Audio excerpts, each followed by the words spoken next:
ഇത്രയും നല്ല പെർഫെക്റ്റ് ആളൊന്നും ആയിരുന്നില്ല. പക്ഷേ ഇപ്പം എൻ്റെ കാര്യങ്ങൾ നടക്കുന്നുണ്ടെങ്കിൽ എൻ്റെ പ്രാർത്ഥന ആ ഒരു അച്ഛൻ പറയുന്ന പോലെ ആ ഒരു യഥാർത്ഥ ട്രാക്കിലേക്ക് എത്തിയതുകൊണ്ടാണ്. അമ്മയ്ക്കും തിരുക്കുമാരനും 1000 നന്ദി. എൻ്റെ പേര് ശരണ്യ റോൾസൺ. ഞാൻ കുണ്ടൂർ മേരി ഇമാക്കുലേറ്റ് ചർച്ച് ഇടവകമാണ്. ഞാൻ പ്രസൻ്റ്ലി ഇപ്പോൾ ജർമ്മനിയിലാണുള്ളത്. 2019 മുതലാണ് ഞാൻ കൃപാസനത്തെക്കുറിച്ച് കേട്ട് തുടങ്ങിയത്. കേട്ടത് എൻ്റെ അമ്മ വഴിയാണ്. ഞാൻ അന്ന് മുതലേ ഞാൻ വിശ്വാസത്തോടു കൂടി മാതാവിൻ്റെ അടുത്ത് പ്രാർത്ഥിക്കുമായിരുന്നു. അങ്ങനെ മാതാവിൻ്റെ അടുത്ത് പ്രാർത്ഥിച്ചത് വഴിയായിട്ട് ജർമ്മനിയിലേക്ക് എനിക്ക് ഒരു തടസ്സവും കൂടാതെ പോകാനായിട്ട് സാധിച്ചിരുന്നു. എല്ലാവരും എൻ്റെ ഏജൻസിയിലുള്ളവർ 2, 3, 4 ലക്ഷം രൂപ കൊടുത്തു പോയപ്പോൾ എനിക്ക് വെറും 75,000 രൂപയെ കൊടുക്കേണ്ടതായിട്ട് എൻ്റെ ഏജൻസിക്ക് വന്നുള്ളൂ. ഞാൻ ലൈറ്റ് ക്യാൻഡിൽ പ്രയർ റിക്വസ്റ്റ് ഇട്ട് പ്രാർത്ഥിച്ചതിൻ്റെ വഴിയായിട്ടാണ് എനിക്ക് അങ്ങനെ ഒരു അനുഗ്രഹം മാതാവിൽ നിന്ന് ലഭിച്ചത്. മാതാവ് വഴി ഈശോ എനിക്ക് തന്നത്.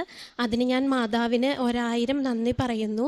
അടുത്തത് ഞാൻ പോകുന്നതിന് തൊട്ട് മുമ്പായിട്ട് 26/6/2023 ഞാനിവിടെ വന്ന് ഉടമ്പടി എടുത്തു. ഉടമ്പടി എടുത്തിട്ടാണ് ഞാൻ ജർമ്മനിയിലേക്ക് പോയത്. അത് കഴിഞ്ഞ് ഞാൻ എൻ്റെ ഫാമിലി വിസയ്ക്ക് വെക്കുന്ന സമയമായ സമയത്ത് സെപ്റ്റംബർ ലാസ്റ്റോടു കൂടി ഞാൻ എൻ്റെ ഫാമിലി വിസയ്ക്ക് വെക്കുന്ന കാര്യത്തെക്കുറിച്ച് ചിന്തിച്ചു തുടങ്ങി. ആ സമയത്ത് ഞാനൊരു ഏജൻസീനെ സമീപിച്ച് ഡേറ്റിന് അപ്ലൈ ചെയ്തു. ഡേറ്റ് എനിക്ക് ഏജൻസി പറഞ്ഞത് ഒക്ടോബർ 4 ഒക്ടോബർ 7 ഇത് ഈ 2 ഡേറ്റാണ് എനിക്ക് ഏജൻസി പറഞ്ഞത്. ഇതിൽ ഞാൻ ഒക്ടോബർ 7 എടുത്തത്. കാരണം മാതാവ് പ്രതീക്ഷപ്പെട്ടത് ഇവിടെ ഒരു 7 ആയതുകൊണ്ട് ഞാൻ 7 എന്ന് പറയുന്ന ഡേറ്റ് വളരെ വിശ്വാസത്തോടു കൂടി ഞാൻ എടുത്തു. ഞാനങ്ങനെ പ്രാർത്ഥിച്ചു തുടങ്ങി.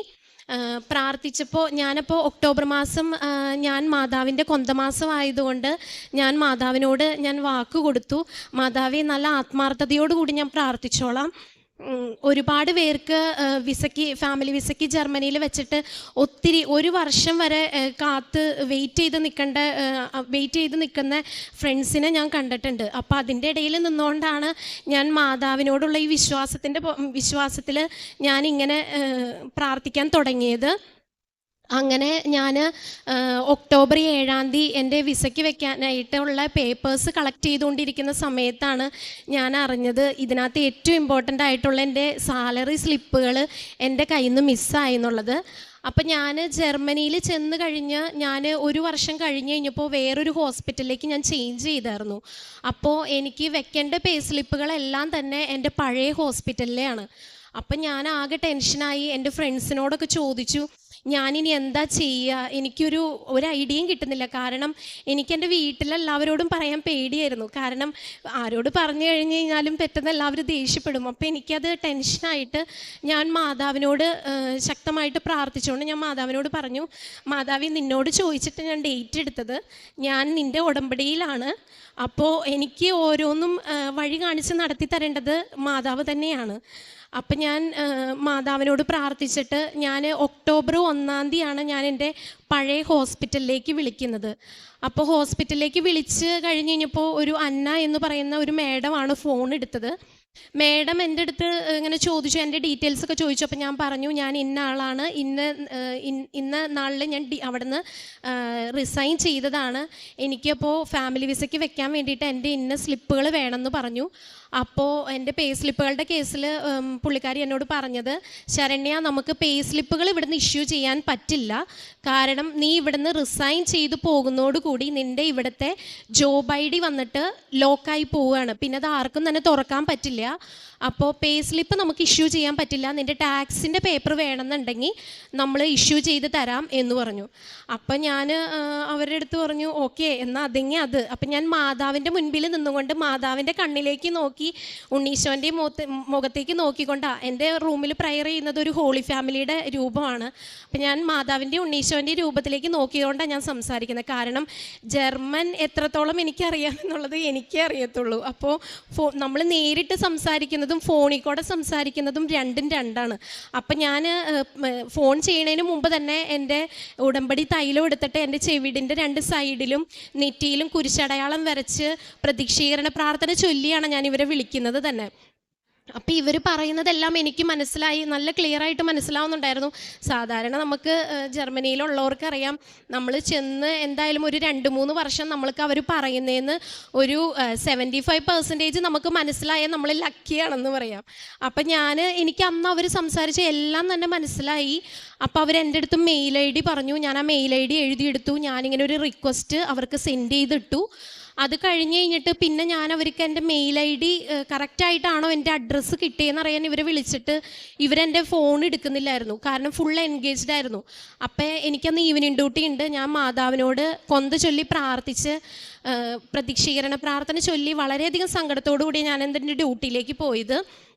ഡ്യൂട്ടിയുടെ ഇടയിലും ഞാൻ മാതാവിനോട്, എനിക്ക് കണ്ടിന്യൂസ് ആയിട്ട് കൊന്ത ചെല്ലാനായിട്ട് പറ്റില്ല. കാരണം ഡ്യൂട്ടി ചെയ്തുകൊണ്ടിരിക്കുമ്പോൾ എന്തെങ്കിലും ആരെങ്കിലും ചോദിച്ചു വരുമ്പോൾ അത് കണ്ടിന്യൂറ്റി കിട്ടില്ല. അപ്പം ഞാൻ എപ്പോഴും നന്മ നിറഞ്ഞ മറിയവും വിശ്വാസ പ്രമാണവും എനിക്കറിയാവുന്ന പ്രാർത്ഥനകളെല്ലാം ഞാനിങ്ങനെ ഉരുവിട്ടുകൊണ്ടേയിരിക്കും, മാതാവിനോട് സംസാരിച്ചുകൊണ്ടിരിക്കും, അങ്ങനെയെല്ലാം ചെയ്തുകൊണ്ടിരുന്നു. അപ്പം ഞാൻ ഇവരോട് ഫോൺ ചെയ്തപ്പോൾ ഇവരെന്നോട് പറഞ്ഞ വേറൊരു കാര്യം ഉണ്ടായിരുന്നു. ശരണ്യ, ടാക്സിൻ്റെ പേപ്പർ നിനക്ക് തരാൻ പറ്റുള്ളൂ, ഇന്നിപ്പോൾ നീ വിളിക്കുന്നത്, ഞാൻ വിളിച്ചത് ഒരു 11:30 ആയിരുന്നു.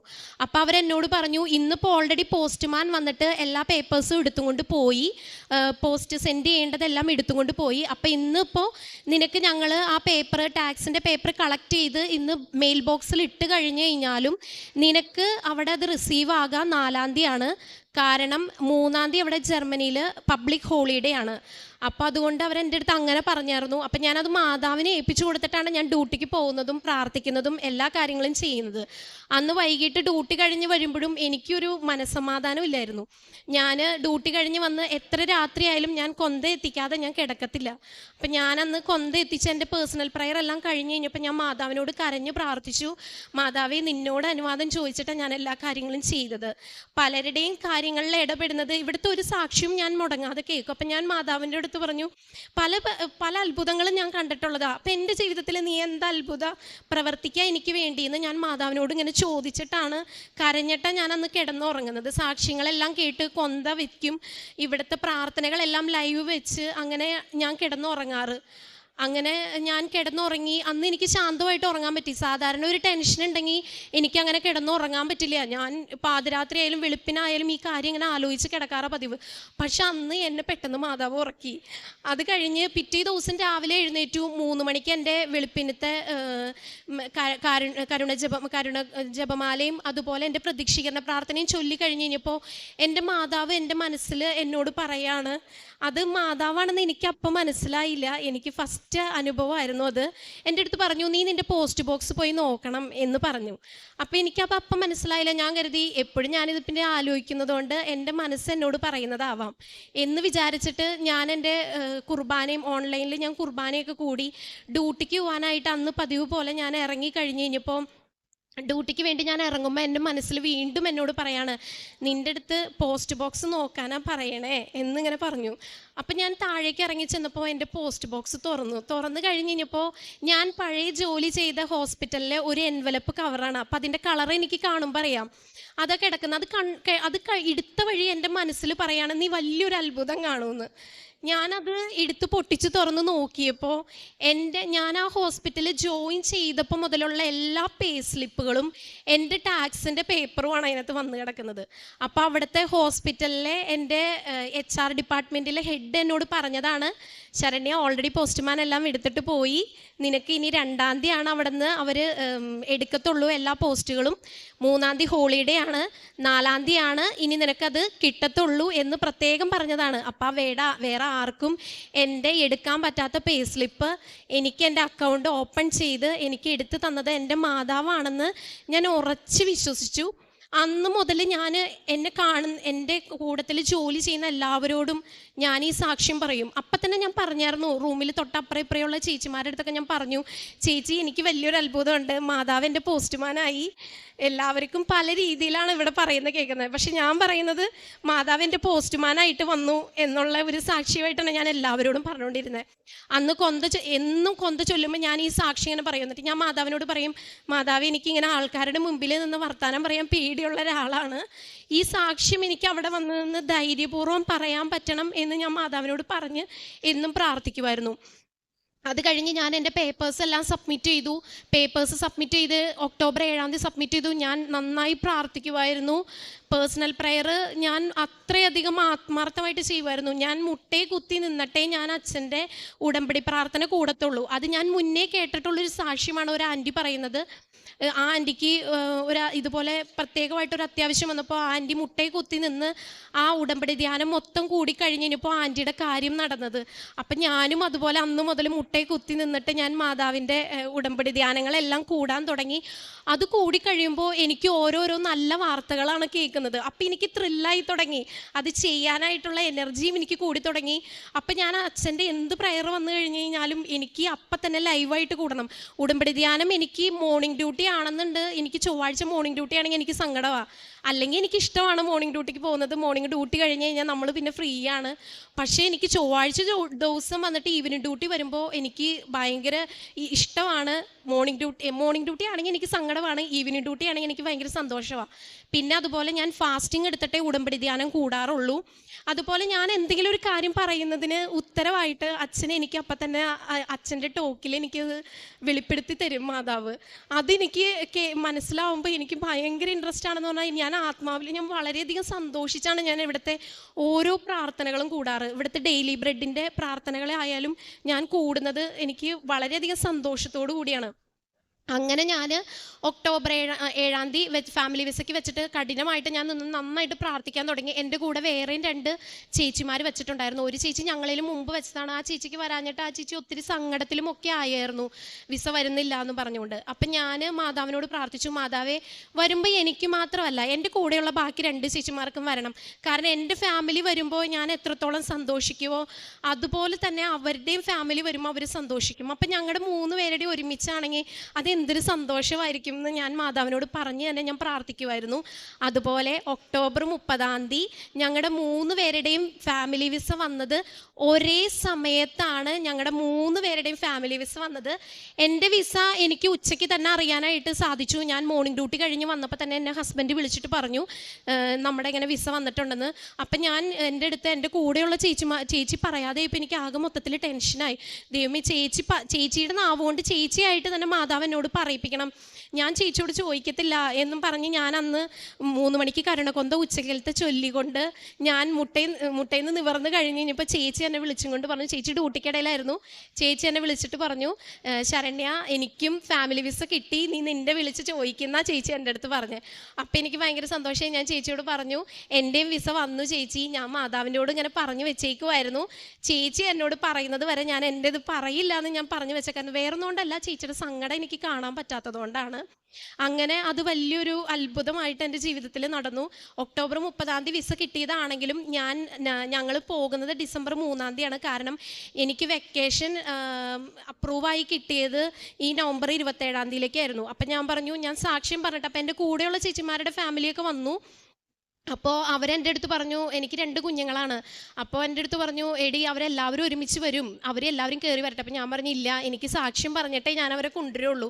കാരണം മുന്നോട്ടും എൻ്റെ ജീവിതത്തിൽ എൻ്റെ മാതാവ് എൻ്റെ കൂടെ തന്നെ വേണം. എനിക്ക് എൻ്റെ ഭൗതിക കാര്യങ്ങൾ നടക്കുന്നതിലും എനിക്ക് എൻ്റെ ആത്മീയമായിട്ടാണ് ഞാൻ ഇനി മുന്നോട്ട് കാണുന്നത്.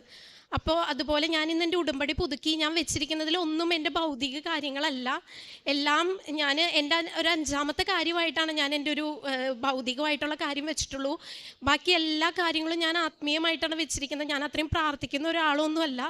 അപ്പോൾ മാതാവ് അതെല്ലാം എന്നിലൂടെ എനിക്ക് അങ്ങനെയുള്ള അനുഭവങ്ങളാണ് എനിക്ക് വേണ്ടത്. അതുപോലെ ഒരു ദിവസം ഞാൻ ഈ വരുന്നതിന് തൊട്ട് മുമ്പുള്ള 2 ദിവസം മുമ്പ് ഞാൻ ഒരു രോഗിനെ നോക്കിയത് കോവിഡ് രോഗിനെയായിരുന്നു. അത് അന്ന് കോവിഡ് ആണെന്ന് അറിയുന്നത് ഞാൻ ഡ്യൂട്ടി കഴിഞ്ഞ് വരുന്നതിന് മുമ്പാണ് ആ പേഷ്യൻറ്റ് കോവിഡ് ആണെന്ന് ഡിക്ലെയർ ചെയ്യുന്നത്. അപ്പം എനിക്ക് ഡ്യൂട്ടി കഴിഞ്ഞ് വന്നപ്പോൾ മുതൽ ഭയങ്കര ചുമയുണ്ട്. അപ്പം അന്ന് രാത്രി ഞാൻ ചുമയ്ക്കുക എന്ന് പറഞ്ഞിട്ടുണ്ടെങ്കിൽ കിടക്കുന്നോടത്തുനിന്ന് എഴുന്നേറ്റ് ഇരുന്ന് ഞാൻ ചുമയ്ക്കും, അത്ര ചുമയായിരിക്കും. അപ്പം ഞാൻ മാതാവിനോട് വേഗം കട്ടിലേന്ന് എഴുന്നേറ്റ് ഇരുന്നുകൊണ്ട് ഞാൻ മാതാവിനോട് പറഞ്ഞു, മാതാവേ നിന്നോട് വാക്ക് തന്നിട്ടാണ് ഞാൻ ഓരോ കാര്യങ്ങളും ചെയ്തത്, നിൻ്റെ ആഗ്രഹപ്രകാരം ഞാൻ വന്ന് നിൻ്റെ അടുത്ത് വന്ന് സാക്ഷ്യം പറയാതെ ഞാൻ എൻ്റെ ഫാമിലീനെ കൊണ്ടുവരില്ല എന്ന് പറഞ്ഞിരിക്കുന്നതാണ്. ഞാൻ ടിക്കറ്റ് വരെ എടുത്തു, നീയാണ് ഇനി മുന്നോട്ടേക്ക് എനിക്കൊരു കുഴപ്പമില്ലാതെ എന്നെ നാട്ടിലെത്തിക്കേണ്ടതും സാക്ഷ്യം പറയിപ്പിക്കേണ്ടതും. അപ്പം ഞാൻ കണ്ണടച്ച് ഞാൻ പ്രാർത്ഥിക്കുന്ന സമയത്ത് എൻ്റെ മനസ്സിൽ ഇങ്ങനെ ഉടമ്പടി തൈലം ഒഴുകുന്നത് പോലെയാണ് തോന്നിയത്. എൻ്റെ ഇങ്ങനെ എവിടേക്കാണെന്ന് എനിക്ക് മനസ്സിലാവുന്നില്ല, ഉടമ്പടി തൈലം ഒഴുകുന്ന പോലെ തോന്നി. അപ്പം ഞാൻ പെട്ടെന്ന് തന്നെ എൻ്റെ വെളുപ്പിനത്തെ 3 മണിക്കാലത്തെ പ്രയർ കഴിഞ്ഞ് കഴിഞ്ഞപ്പോൾ ഞാൻ വേഗം ഉടമ്പടി തൈലം അതെനിക്ക് വീണ്ടും എൻ്റെ ഓർമ്മയിലേക്ക് വന്നു കഴിഞ്ഞപ്പോൾ ഞാൻ വേഗം ഉടമ്പടി തൈലം എടുത്ത് എൻ്റെ നാവിൽ കീറ്റ് ഒഴിച്ചു. എന്നിട്ട് ഞാൻ പ്രാർത്ഥിച്ച് എൻ്റെ പ്രതീക്ഷീകരണ പ്രാർത്ഥനയും എൻ്റെ കുർബാനയും എല്ലാം കൂടി കഴിഞ്ഞിട്ട് ഞാൻ ഡ്യൂട്ടിയിലേക്ക്, മീൻസ് ഡ്യൂട്ടിക്കല്ല, എനിക്ക് ഈവനിങ് ഡ്യൂട്ടിയാണ്. അപ്പം ഞാൻ വീണ്ടും എൻ്റെ ബാക്കിയുള്ള കാര്യങ്ങളിലേക്ക് ഇങ്ങനെ തിരിയാൻ പോയി. അപ്പം ഞാൻ ഇങ്ങനെ കുറച്ച് നേരം കഴിഞ്ഞ് കഴിഞ്ഞപ്പോൾ എന്നോട് മാതാവ് ഉള്ളിലിരുന്ന് പറയാണ്, ഷാരു നിൻ്റെ ചുമ മാറിയത് നീ അറിയണില്ലേന്ന്. അപ്പം ഞാൻ പെട്ടെന്ന് ഭയങ്കര സന്തോഷമായിട്ട്, ശരിയാണല്ലോ, അത്രയും നേരം ഞാൻ എൻ്റെ തൊണ്ട അതുപോലെ കീറി പൊട്ടുന്ന പോലെ ഞാൻ ചുമച്ചുകൊണ്ടിരുന്നത്.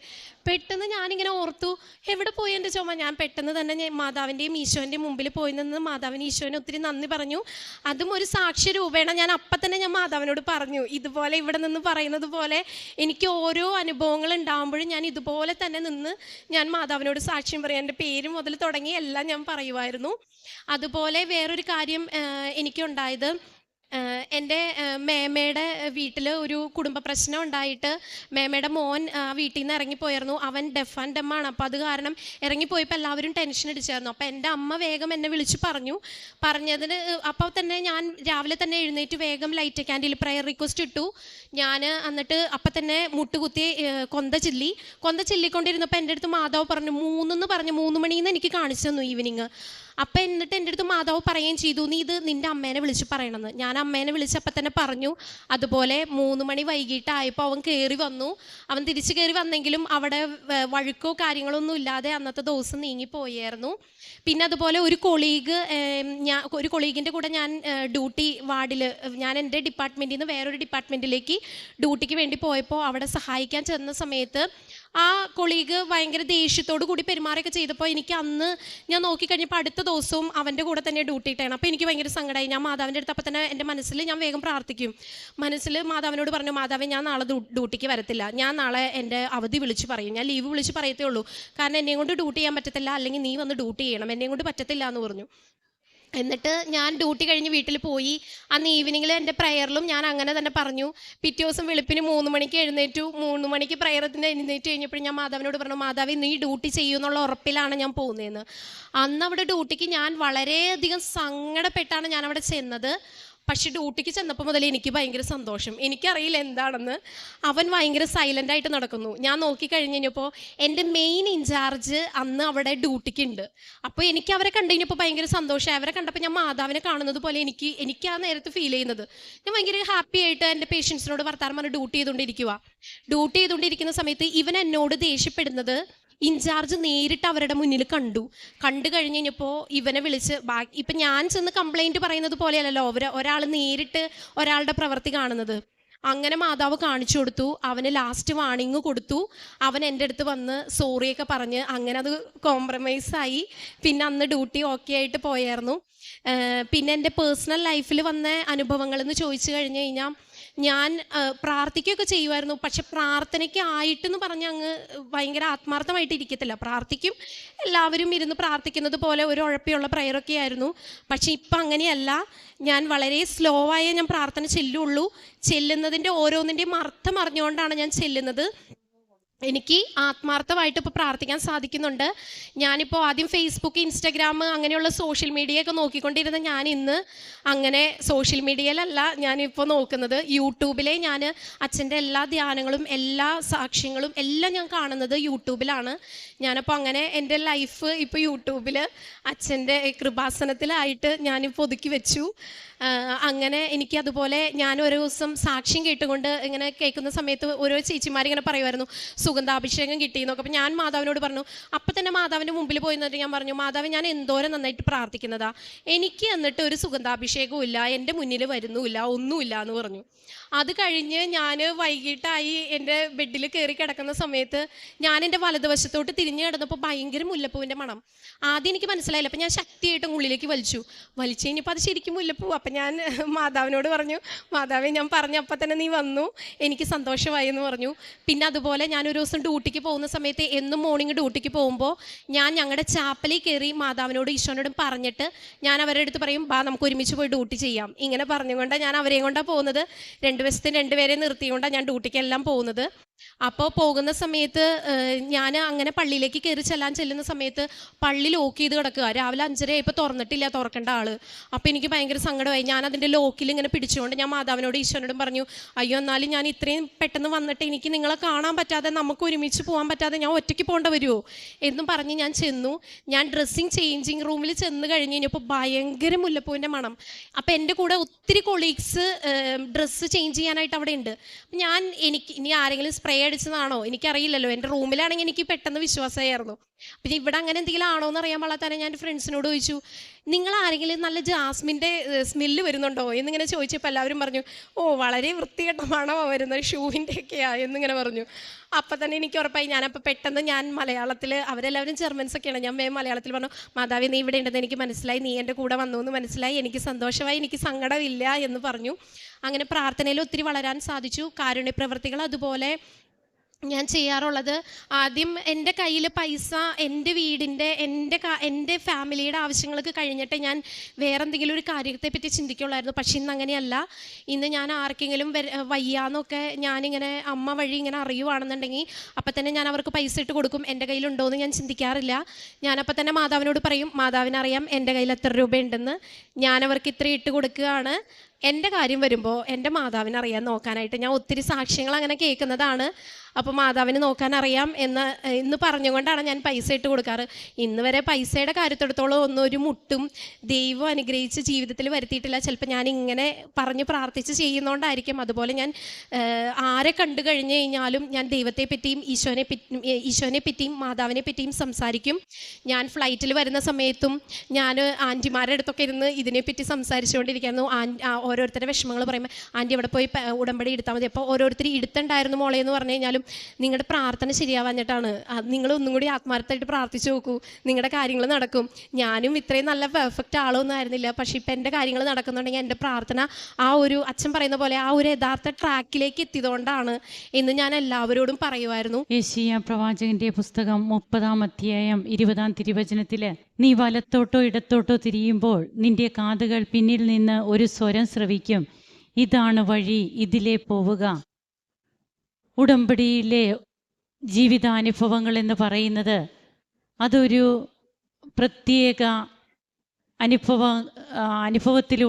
അനുഭവങ്ങളിലൂടെ മനുഷ്യനെ മുമ്പോട്ട് കൊണ്ടുപോകുന്നതാണ്. ഇന്ന് വ്യക്തികൾ ദൈവവുമായിട്ട് സംസാരിക്കുന്നു, എല്ലാറ്റിനും അനുവാദം ചോദിക്കുന്നു, അങ്ങോട്ടും ഇങ്ങോട്ടും സംസാരിക്കുന്ന ഒരു സാന്നിധ്യത്തിൻ്റെ അനുഭവം. ഇത് ഉടമ്പടി ജീവിതത്തിൻ്റെ മാത്രം പ്രത്യേകതയാണ്. എങ്ങനെയാണ് അമ്മ തനിക്ക് പല കാര്യങ്ങൾ തൻ്റെ ഉള്ളിൽ തോന്നിച്ചത്, അതൊക്കെ അനുസരിച്ച് താൻ എന്തെല്ലാം ചെയ്തു, അതൊക്കെ എങ്ങനെ വളരെ വ്യക്തമായിട്ട് തനിക്ക് അനുഭവമായിട്ട് മാറി, അമ്മയുടെ അനുഗ്രഹവും കൃപയുമായിട്ട് ഈശോയിൽ നിന്ന് അമ്മ വാങ്ങിച്ചു തന്ന കൃപകളായിട്ട് തനിക്ക് എങ്ങനെ അതെല്ലാം മാറി എന്നൊക്കെയാണ് ഈ മകള് ഇവിടെ സാക്ഷ്യത്തിലൂടെ പങ്കുവയ്ക്കുന്നത്. അതായത് പുറപ്പാട് 33:11 സ്നേഹിതനോട് എന്ന പോലെ കർത്താവ് മോശയോട് മുഖാഭിമുഖം സംസാരിച്ചു എന്ന് തിരുവചനങ്ങൾ അരുളി ചെയ്യുന്നു. ഇന്ന് ഉടമ്പടിയെടുത്ത മക്കള് ദൈവത്തോട് സംസാരിക്കുന്നു, ദൈവം അവരോട് സംസാരിക്കുന്നു. ഇതൊക്കെ കേൾക്കുന്ന ആർക്കെങ്കിലും ഇതൊക്കെ ഉള്ളതാണോ എന്ന് ചിന്തിച്ചാൽ ഇത് ദൈവത്തിൽ ആശ്രയിക്കുന്ന ദൈവ പൈതലിന് മാത്രം സ്വന്തമായിട്ടുള്ളതാണ്. അല്ലാതെ ഉടമ്പടിയെടുത്ത് എല്ലാവർക്കും സ്വന്തമാകുന്നില്ലെങ്കിൽ അവിടെ നാം ചിന്തിക്കണം, നമുക്ക് എന്തുകൊണ്ടത് സാധിക്കുന്നില്ല, നമുക്ക് എന്തുകൊണ്ട് കർത്താവിനോട് സംസാരിക്കുവാനും കർത്താവിൻ്റെ സ്വരം ശ്രവിക്കുവാനും നമുക്ക് സാധിക്കുന്നില്ല എങ്കിൽ നാം ഉടമ്പടി ജീവിതം സിൻസിയർ ആണോ സീരിയസ് ആണോ എന്ന് നാം തന്നെയാണ് ചിന്തിക്കേണ്ടത്. ഇത് എക്സാജറേഷനോ ഹാലൂസിനേഷനോ ഒന്നുമല്ല. ഒരു സ്റ്റാഫ് നേഴ്സാണ് നമ്മളോട് സംസാരിക്കുന്നത്. ആ മകൾക്ക് ഇന്ന് തൻ്റെ പ്രൊഫഷണൽ ലൈഫിലുമൊക്കെ എങ്ങനെ ഈശോയുടെയും അമ്മയുടെയും സംരക്ഷണം തനിക്കുണ്ടാകുന്നു, താൻ ജോലി ചെയ്യുന്ന മേഖലകളിൽ എങ്ങനെയാണ് അമ്മ മാതാവിൻ്റെ സംരക്ഷണം ഉണ്ടാകുക. പരിശുദ്ധ അമ്മ പോസ്റ്റ്മാനായിട്ട് തനിക്ക് തൻ്റെ മുമ്പിൽ വന്നു. പരിശുദ്ധ അമ്മ പോലീസ് ഇൻസ്പെക്ടറായിട്ട് വരുന്ന അനുഭവം, വക്കീലായിട്ട് വരുന്ന അനുഭവം, അങ്ങനെ നമ്മുടെ ജീവിതത്തിൽ നാം ഒരിക്കലും കേൾക്കാത്ത അല്ലെങ്കിൽ പറഞ്ഞാൽ ആരും വിശ്വസിക്കാത്ത കാര്യങ്ങൾ, കേട്ടാൽ ആരും സമ്മതിക്കാത്ത കാര്യങ്ങൾ ഹബക്കൂക്ക് പ്രവാചകൻ്റെ പുസ്തകത്തിൽ പറയുന്നത് പോലെ ഇതാണ് ഇന്ന് ഉടമ്പടി അനുഭവങ്ങളായിട്ട് ഇവിടെ ഉരുത്തിരിഞ്ഞു കൊണ്ടിരിക്കുന്നത്. ഇതൊക്കെ പറയുന്നത് പ്രൊഫഷണൽസാണ്, ജീവിതത്തിൽ ദൈവത്തെ അറിഞ്ഞ് അനുഭവിക്കുന്നവരാണ് ഇവരൊക്കെ.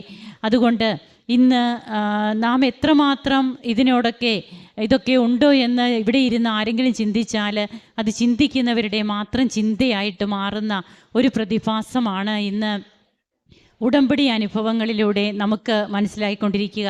അങ്ങനെ തൻ്റെ ജീവിതം ഇന്ന് എത്രമാത്രം മാറിയെന്നും താൻ അങ്ങനെ പ്രാർത്ഥിക്കുന്ന വ്യക്തിയൊന്നും ആയിരുന്നില്ല. എന്നാൽ ഇന്ന് ഓരോന്നും ചോദിച്ച് പറഞ്ഞ് മുമ്പോട്ട് പോവുക, ഇത് തന്നെയാണ് ഈശോയും അമ്മയും ആഗ്രഹിക്കുന്നത്. അതുകൊണ്ട് തന്നെ ഇന്ന് തൻ്റെ ജീവിതത്തിൽ തനിക്ക് ഫാമിലി വിസ വന്ന കാര്യമൊക്കെ പറഞ്ഞു, അതിൻ്റെ തടസ്സങ്ങൾ എന്തായിരുന്നെന്ന് പറഞ്ഞു. അത് എത്ര ദിവസം കൊണ്ട് തനിക്ക് കിട്ടാനുള്ള, അതായത് തൻ്റെ ഒരു ഹോസ്പിറ്റലിൽ നിന്ന് മറ്റൊരു ഹോസ്പിറ്റലിലേക്ക് മാറുമ്പോൾ സാലറി സ്ലിപ്പിനൊക്കെ ഉണ്ടായിരുന്ന ബുദ്ധിമുട്ടുകൾ, അതൊക്കെ എത്ര കൃത്യമായിട്ടാണ് പിന്നീട് അത് എല്ലാം തനിക്ക് ലഭിച്ചത് എന്നൊക്കെയാണ് ഈ മകൾ ഇവിടെ സാക്ഷ്യത്തിൽ പങ്കുവെച്ചത്.